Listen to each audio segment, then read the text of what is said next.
আসসালামু আলাইকুম। আমি ডাক্তার মহম্মদ মঞ্জুরুল হক। প্রতিবারের মতো নতুন একটি ভিডিও নিয়ে এসেছি এবং আজকে আমাদের ভিডিওর টপিক হচ্ছে চুল পড়া। চুল পড়া নিয়ে কথা বলার শুরুতেই আমাদের জানতে হবে যে প্রতিদিন কতগুলো চুল পড়লেই সেটা স্বাভাবিক হিসেবে ধরা হবে। আমরা জানি প্রতিদিন সর্বোচ্চ 100টি চুল পড়া পর্যন্ত সেটা স্বাভাবিক।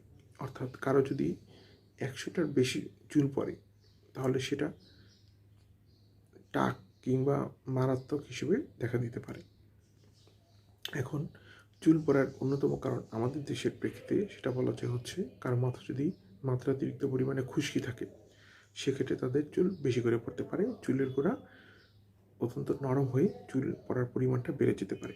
এছাড়া বংশগত কারণে চুল পড়তে পারে, বিভিন্ন হরমোনের প্রভাবে অর্থাৎ থাইরয়েড হরমোন লেভেল কমে যাওয়া, হাইপোথাইরয়েডিজম, টেস্টোস্টেরন লেভেল বেড়ে যাওয়া, অ্যান্ড্রোজেনিক অ্যালোপেশিয়া যাকে বলি সে কারণে চুল পড়তে পারে। কারো যদি ডায়েটের সমস্যা হয় অর্থাৎ কারো যদি ডায়েটে ফাস্টফুড তারপর হচ্ছে চিনির পরিমাণ, চর্বির পরিমাণ যদি বেড়ে যায় তাহলে তার ক্ষেত্রে চুল পড়তে পারে। কেউ যদি দ্রুত ওজন কমানোর জন্য কিটো ডায়েট ফলো করেন সেক্ষেত্রে তার চুল পড়ার পরিমাণ নর্মাল মানুষের থেকে বেড়ে যেতে পারে, সেক্ষেত্রে আমাদের খেয়াল রাখতে হবে। এছাড়া বংশগত কারণে চুল পড়তে পারে, যাদের বিভিন্ন অ্যাংজাইটিতে ভোগেন, দুশ্চিন্তায় ভোগেন, ডিপ্রেশনে পড়ে থাকেন, ঘুম কম হয় তাদের ক্ষেত্রে চুল পড়তে পারে, যারা ধূমপান করেন তাদের ক্ষেত্রে চুল পড়ার পরিমাণ বেশি থাকে। এছাড়া বাড়ির বাইরে বের হলে সূর্যের আলো সরাসরি পড়ে যে আলট্রাভায়োলেট রে সেটা চুল পড়ার জন্য অনেকাংশে দায়ী। এছাড়া আমরা মাথায় বিভিন্ন শ্যাম্পু তেল ব্যবহার করি, তা যদি মানসম্পন্ন না হয়, আপনার ত্বকের জন্য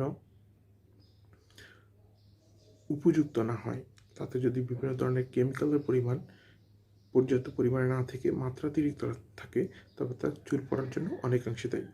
এছাড়া গোসল করে জোরে জোরে চুল আঁচড়ানো, যেখানে কিনা চুলের গোড়া স্বাভাবিকভাবে নরম থাকে, টাইট করে চুল বাঁধা, হেয়ার স্ট্রেনার দিয়ে দ্রুত চুল শুকানো, এতে করে বেশি হিট পেয়ে চুলের গোড়া নরম হয়ে চুল পড়ে যেতে পারে। এছাড়া বিভিন্ন ওষুধ আছে যাদের কিনা সাইড ইফেক্টের কারণে চুল পড়ে যেতে পারে।